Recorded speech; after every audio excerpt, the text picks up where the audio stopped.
त्रास होतोय, लोकांची दिशाभूल करण्याचा प्रयत्न याला म्हणता येईल का? पूर्णपणे एसटी फाईलमध्ये नाव आलंय. माझं म्हणणं असं आहे की मी इथल्या असणारा हा जो मध्यमवर्गीय आहे, या मध्यमवर्गीयाला सांगू इच्छितो की खोट्या नॅरेटिव्हमध्ये अडकू नका. आता हा जो सगळा मध्यमवर्गीय दुर्दैवाने 80% हा सवर्ण आहे आणि त्याला असं सांगितलं जाते की मोदी हे एकमेव आहेत की जे आपल्या समाजाचं जातीचं वर्चस्व हे कायम ठेवतील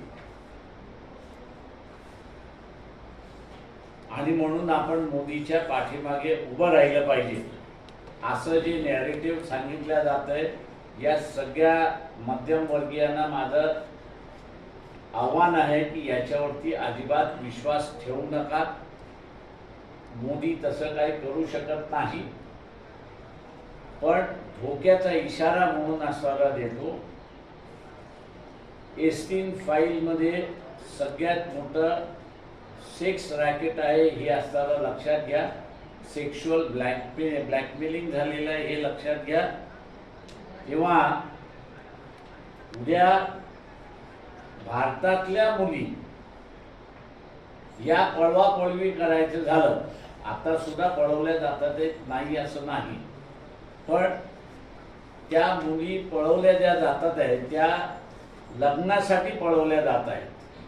हे सेक्स रॅकेटमध्ये पळवण्याचा जो प्रकार आहे मी नाकारत नाही त्याला, पण तो नगण्य अशी परिस्थिती आहे. पण उद्या हे उच्चभ्रू वर्गामध्ये रॅकेट सुरुवात झालं तर या मध्यमवर्गीय त्याचा मोठा बळी होईल हे त्यांनी लक्षात घेतलं पाहिजे.